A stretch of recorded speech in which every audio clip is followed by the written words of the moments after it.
Hello, আসসালামু আলাইকুম। Welcome back to another video.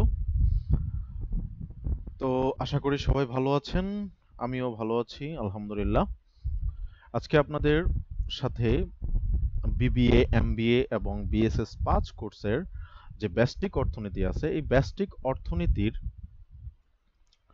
সবচাইতে বেসিক জিনিস, একেবারে সবচাইতে বেসিক জিনিস যেটা নিয়ে আমাদের আহ, অনেকেরই প্রবলেম থাকে। তবে এই চ্যাপ্টার থেকে বা এই টপিক থেকে আপনাদের ক বিভাগ, খ বিভাগ এবং গ বিভাগ সকল বিভাগে প্রশ্ন এসে থাকে এবং এখান থেকে মিনিমাম কমপক্ষে ২০ নাম্বার কমন থাকে। কমপক্ষে ২০ নাম্বার, এর থেকে বেশিও থাকতে পারে, তবে কমপক্ষে ২০ নাম্বার পাবেন, এটা ধরে রাখতে পারেন। তো এই টপিকগুলো খুবই গুরুত্বপূর্ণ, আশা করি সাথেই থাকবেন।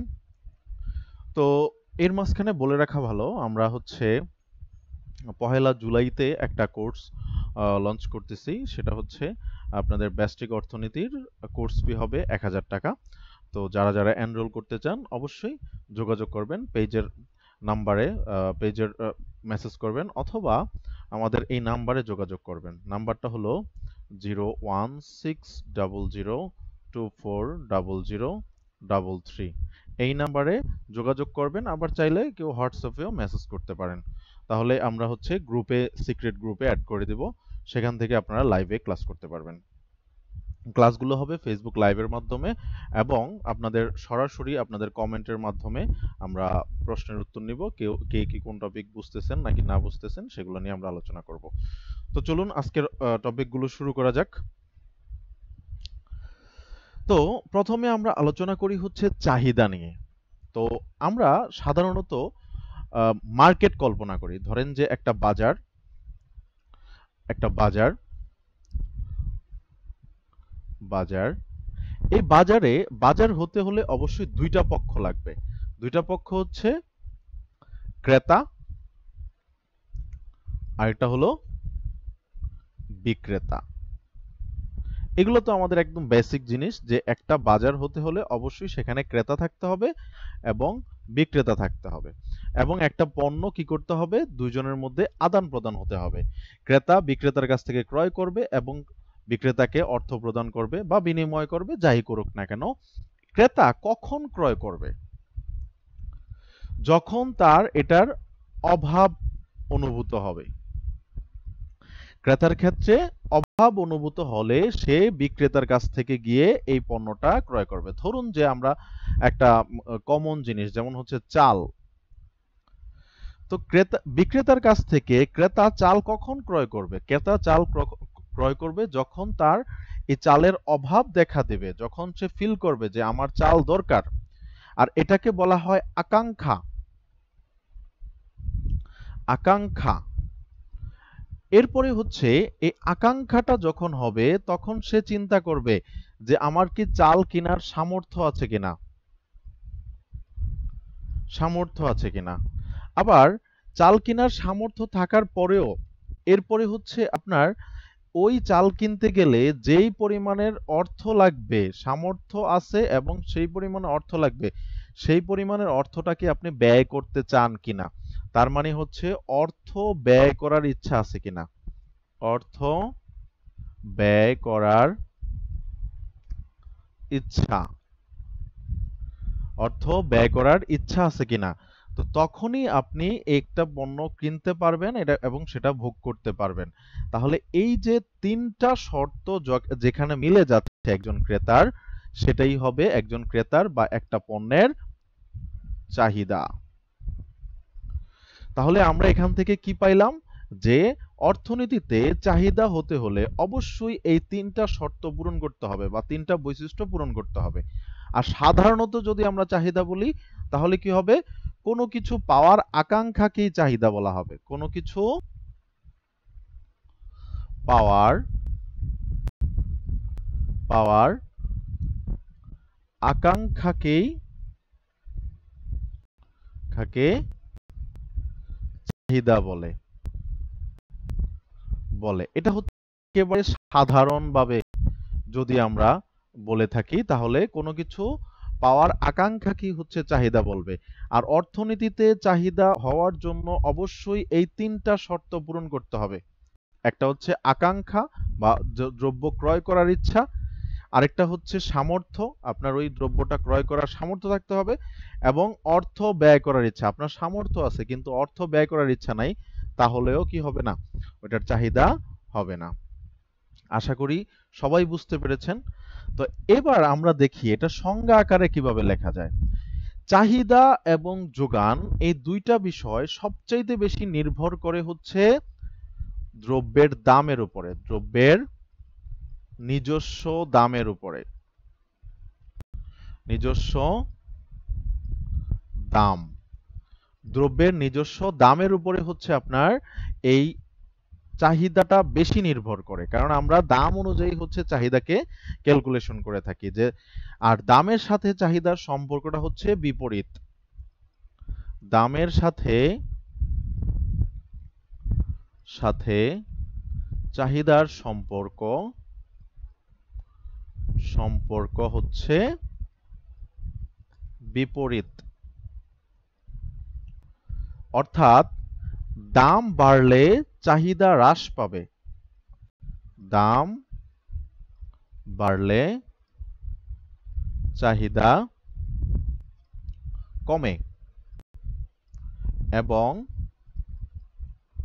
দাম কমলে চাহিদা বাড়ে। আপনারা দয়া করে যারাই আমার ক্লাসগুলো করেন, দয়া করে হচ্ছে আপনারা খাতা কলম নিয়ে বসবেন, কারণ হচ্ছে আমি যেই লেখাগুলো লিখিয়ে দিচ্ছি এখানে বেশিরভাগ প্রশ্ন আপনাদের হচ্ছে ক বিভাগের প্রশ্ন আলাদা করে পড়তে হবে না, খ বিভাগের মেইন আইডিয়াগুলো আলাদা করে পড়তে হবে না, গ বিভাগের প্রশ্ন আপনারা কিভাবে লিখবেন, কতটুকু লিখবেন, এগুলো আপনাদের একটা নোটের মাধ্যমে হয়ে যাবে। তো সুতরাং আপনারা চেষ্টা করবেন একটু লিখে ক্লাসগুলো করার জন্য। আচ্ছা, তাহলে আমি এখানে মেইন কথাটা হচ্ছে দামের সাথে চাহিদার সম্পর্কটা হচ্ছে বিপরীত, দামের সাথে চাহিদার সম্পর্কটা বিপরীত, এবং দাম বাড়লে চাহিদা কমে এবং দাম কমলে চাহিদা বাড়ে। ঠিক আছে? আর এই বিপরীত সম্পর্কটাকে আবার আরেকটা নাম দেওয়া হয়েছে, সেটা হচ্ছে চাহিদা বিধি। অনেকেই আমরা কনফিউজড হয়ে যাই যে চাহিদা বিধি কাকে বলে, বললে আমাদের হাওয়া ফুস। কারণ এখানে কি হয়ে যায় যে চাহিদা বিধি কাকে বলে বললেই আয় হায় এটা যেন কি যেন, আসলে কিচ্ছু না। এটা হচ্ছে দামের সাথে চাহিদার যে বিপরীত সম্পর্ক, এই বিপরীত সম্পর্কটাই হচ্ছে চাহিদা বিধি। অর্থাৎ দাম বাড়লে চাহিদা কমে এবং দাম কমলে চাহিদা বাড়ে, তাহলেই সেটা চাহিদা বিধি। আর কোনো কিছু চিন্তা করারই দরকার নেই। তো যাই হোক, এই ছিল বেসিক আলোচনা। এবার আমরা একটু সংজ্ঞাতে যাই, কিভাবে আপনাদের পরীক্ষায় আসলে কিভাবে আপনারা সংজ্ঞাটা লিখবেন। যেমন যদি বলা হয় যে প্রশ্ন করে, ক বিভাগে অনেক সময় প্রশ্ন করে যে চাহিদা কাকে বলে, তখন আপনারা কিভাবে অ্যান্সার করবেন? লিখবেন যে কোনো নির্দিষ্ট সময়ে, কোনো নির্দিষ্ট সময়ে, কোনো নির্দিষ্ট সময়ে ক্রেতা নির্দিষ্ট দামে, নির্দিষ্ট দামে যে পরিমাণ দ্রব্য ক্রয় করতে ইচ্ছুক থাকে তাকে ওই দ্রব্যের চাহিদা বলে, চাহিদা বলে। আশা করি বুঝতে পেরেছেন। এরপরে যদি আপনাদের প্রশ্নটা এরকম হয় যে চাহিদা কাকে বলে চিত্রের সাহায্যে চাহিদা ব্যাখ্যা করো, অথবা চাহিদা কাকে বলে চিত্রের সাহায্যে চাহিদা বিধি ব্যাখ্যা করো, প্রশ্নগুলো এরকম হতে পারে যে চাহিদা কাকে বলে এবং চিত্রের সাহায্যে ব্যাখ্যা করো, অথবা চাহিদা বিধি কাকে বলে চিত্রের সাহায্যে ব্যাখ্যা করো। তখন আপনারা কিভাবে ব্যাখ্যা করবেন? এভাবে প্রথমে সংজ্ঞাটা লিখবেন, প্রথমে সংজ্ঞাটা লেখার পরে এরপরে হচ্ছে সূচির সাহায্যে ব্যাখ্যা, সূচির সাহায্যে ব্যাখ্যা। একটা সূচি দিতে হবে, অর্থাৎ তালিকার মাধ্যমে প্রকাশ করতে হবে। কি প্রকাশ করব আমরা? এই যে দামের সাথে চাহিদার সম্পর্ক। তাহলে আমরা সূচিটা কিভাবে ব্যাখ্যা করতে পারি? এরকম ভাবে যে এখানে হবে দাম আর এখানে হবে চাহিদা। চাহিদা হচ্ছে ডি দ্বারা প্রকাশ করে, দাম হচ্ছে পি দ্বারা প্রকাশ করে। তাহলে দাম কেমন হয়? দাম ধরেন আমি দিলাম যে 1 টাকা, 2 টাকা, 3 টাকা পর্যন্ত। চাহিদা ধরেন যে দাম 1 টাকা হলে, যেহেতু চাহিদা দাম বাড়ার সাথে সাথে চাহিদা হ্রাস পাবে, 1 টাকা হলে ধরেন যে 30 একক, 2 টাকা হলে 20 একক, 3 টাকা হলে 10 একক। আস্তে আস্তে দাম বাড়তেছে আর চাহিদাটা হ্রাস পাচ্ছে, অর্থাৎ এটা একটা চাহিদার সূচি। এটা হলো একটা চাহিদা সূচি। তো এরপরে হচ্ছে আপনারা এটাকে কিছু একটা ব্যাখ্যা দিলে দিতে পারেন, সূচির ব্যাখ্যা। যদি প্রশ্ন প্রশ্ন 6 নাম্বার 7 নাম্বারের জন্য আসে তাহলে সূচির ব্যাখ্যাটা দিয়ে দিবেন। সূচির ব্যাখ্যাটা কিভাবে দেওয়া হবে? একেবারে সিম্পলি যেভাবে আছে যে দাম 1 টাকা হওয়ায় চাহিদা এখানে কত হচ্ছে? 30 একক। দাম বৃদ্ধি পেয়ে 2 টাকা হওয়ায় চাহিদা 20 একক এবং দাম বৃদ্ধি পেয়ে 3 টাকা হওয়ায় চাহিদা হচ্ছে 10 একক। এখানে দাম ও চাহিদার বিপরীত সম্পর্ক বিদ্যমান। দাম ও চাহিদার বিপরীত সম্পর্ক বিদ্যমান। যদি চাহিদা বিধি বলে তাহলে বলবো যে এটি একটি চাহিদা বিধি, কারণ দাম ও চাহিদার বিপরীত সম্পর্ক বিদ্যমান। এখানে দাম বাড়তেছে, চাহিদা হ্রাস পাচ্ছে। জাস্ট এইটুকু ব্যাখ্যা দিবেন। এরপরে আসেন চিত্রের ব্যাখ্যা। চিত্রের সাহায্যে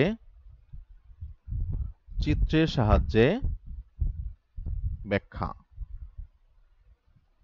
চিত্রের সাহায্যে ব্যাখ্যা।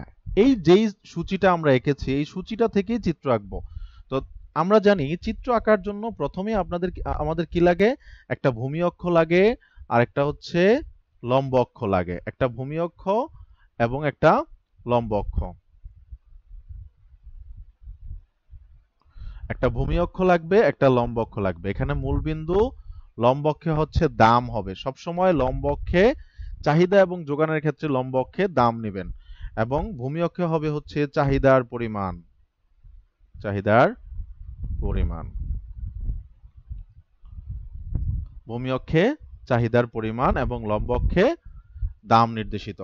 তো এবার হচ্ছে ভূমি অক্ষের লম্ব অক্ষের মান কত ছিল? দাম ছিল 1 টাকা, 2 টাকা, 3 টাকা। এই গ্যাপগুলো সমান সমান যেন হয়, 1, 2, 3। আর চাহিদার পরিমাণ কত ছিল? 10, 20, 30। 10, 20, 30। তখন আমরা এবার হচ্ছে চাহিদা, দাম 1 টাকা হলে চাহিদার পরিমাণ কত? 30 একক। দাম 2 টাকা হলে চাহিদার পরিমাণ কত? 20 একক। দাম 3 টাকা হলে চাহিদার পরিমাণ কত? 10 একক। এখানে যে বিন্দুগুলো হলো এই বিন্দুগুলো যোগ করলে যে রেখাটা পাওয়া যায় এটাকেই বলা হয় কি? চাহিদা রেখা। এখানে বিন্দু দিয়ে দিবেন, এ বিন্দু, বি বিন্দু, সি বিন্দু। এইভাবে করে আপনারা চিত্র অঙ্কন করে ফেলবেন। তাহলে আশা করি চিত্র আঁকাটাও আপনাদের অনেক জটিল হবে না, যদি একটু প্র্যাকটিস করেন। একটু প্র্যাকটিস করলে হয়ে যাবে। তো এইবার হচ্ছে আপনাকে কমপ্লিট করার জন্য এখানে চিত্রের ব্যাখ্যা দিতে হবে। চিত্রের ব্যাখ্যা অথবা চিত্র বিশ্লেষণ আপনাকে ব্যাখ্যা দিতে হবে। ব্যাখ্যাটা আপনি শুরু করবেন কিভাবে আমি একটা বলে দিচ্ছি, বাকিগুলো আপনারা নিজেরা পারবেন। ঠিক আছে? একটা ব্যাখ্যা যদি ভালো করে বুঝে যান, ব্যাখ্যা জীবনেও মুখস্থ করতে হবে না, আর ব্যাখ্যা মুখস্থ করে আপনি জীবনেও পারবেন না। তাহলে এখানে দেখেন কি হয় যে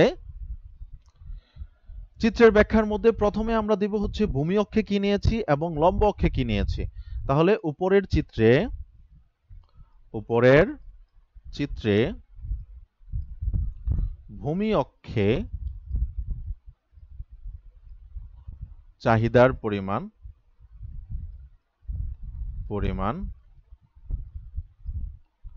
এবং লম্ব অক্ষে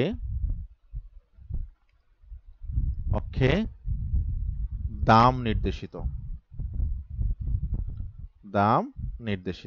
শেষ। ভূমি অক্ষে কি নিয়েছি এবং লম্ব অক্ষে কি নিয়েছি তা ক্লিয়ার। ওকে? দেন হচ্ছে আমরা এবার কিভাবে অঙ্কন করলাম। চিত্রে এ বিন্দুতে দাম 1 টাকা এবং চাহিদা চাহিদা কত একক? চাহিদা হচ্ছে 30 একক।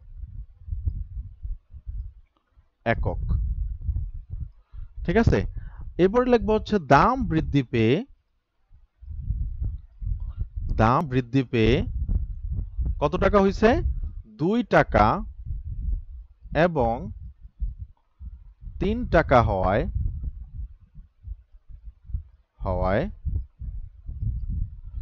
চাহিদা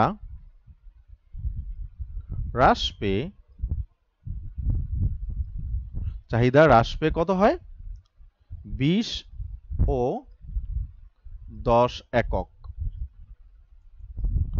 যা বি ও সি বিন্দুতে নির্দেশিত।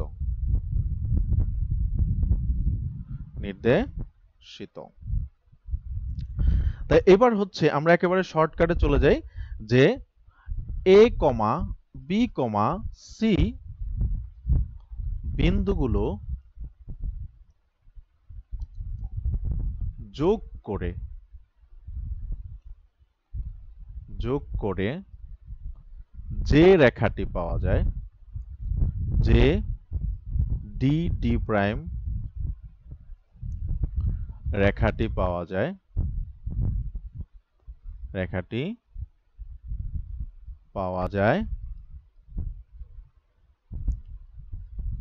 তাকে তাই চাহিদা রেখা। ওকে? এবার যদি বলে যে এটা কি চাহিদা বিধি কিনা বা চাহিদা বিধি ব্যাখ্যা করতে বললে যে এখানে দাম ও চাহিদার বিপরীত সম্পর্ক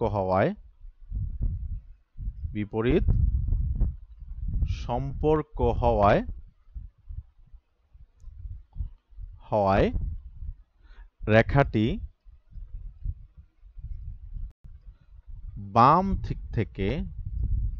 বাম দিক থেকে ডান দিকে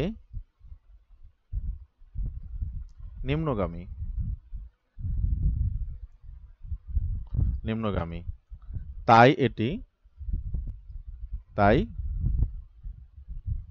এটি চাহিদা বিধি। ক্লিয়ার? এই ছিল আপনাদের মানে চাহিদা কাকে বলে চিত্রের সাহায্যে ব্যাখ্যা করো, বা চাহিদা কাকে বলে চাহিদা বিধি চিত্রের সাহায্যে ব্যাখ্যা করো। জাস্ট এইটুকু যদি আপনারা বুঝে থাকেন তাহলে এই প্রশ্নের অ্যান্সারটা হয়ে যাবে। তো আজকে আমরা আলোচনা করলাম হচ্ছে চাহিদা কাকে বলে এবং চাহিদা বিধি কিভাবে আপনারা চিত্রের মাধ্যমে উপস্থাপন করবেন। আগামী ক্লাসে আমরা হচ্ছে আপনাদের এই যোগান নিয়ে আলোচনা করব। যোগান কি, যোগানের বেসিক ধারণা এবং যোগান কিসের উপর নির্ভর করে বেশি। এরপরে হচ্ছে সে পর্যন্ত ভালো থাকবেন। ধন্যবাদ সবাইকে। আল্লাহ হাফেজ।